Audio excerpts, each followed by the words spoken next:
बलि के यहाँ जाना है भिक्षा लेने के लिए, और ब्राह्मण का काम है सिर्फ केवल भिक्षा लेना और शिक्षा लेना। राजा बलि के दरवाजे पर जाकर के जहाँ एक शाला बनी हुई है, प्रथम दरवाजे पर छोटी सी आसन कंबल की लगाई और कंबल की आसन पर बैठ गए प्रभु। ऐसे कंबल की आसन पर बैठे मेरे प्रभु दीन बंधु दयालु भक्त भगवान, और विराजमान होकर के मेरे प्रभु ने क्या कहा।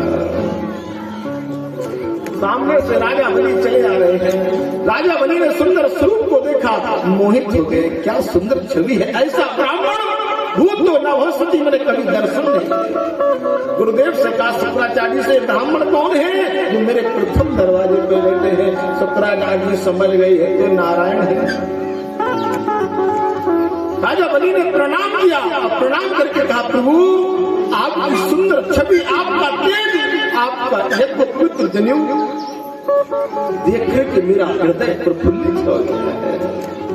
राजा बलि कह रहे हैं कि सोटस प्रकार पूजन करके, आज भगवान का जब पंचामृत का स्नान कराया जाता है, जल फूल पुष्प ब्राह्मण सुबह पूजा कराते हैं ना, और जब ब्राह्मण पूजन कराते हैं तो वो 16 प्रकार से पूजा होती है।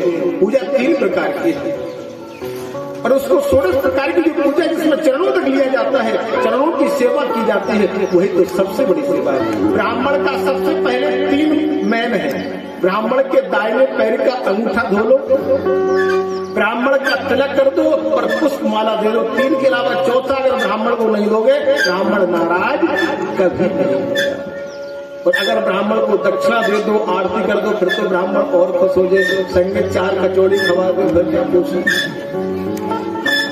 लेकिन ब्राह्मण घर पे कभी भी आए, कोई भी व्यक्ति हो, भविष्य में ध्यान देना, सबसे पहले ब्राह्मण के दाहिने पैर के अंगूठे को धो, फिर उसके आरती तिलक और पुष्प चढ़ा दो।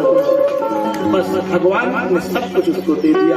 और आपने ब्राह्मण को नहीं दिया है, ब्राह्मण की पूजा के रूप में आपने नारायण की पूजा की है। नारायण आपकी सभी मानव कामना पूर्ण कर देंगे। क्योंकि कहा है देन हार कोई और है, देन हार कोई और है, देवत है दिन लोग भरम मुझसे करे तासे नीचे ले। आज राजा बलि कह रहा है प्रभु हमें आपका स्वागत करना है। आज 16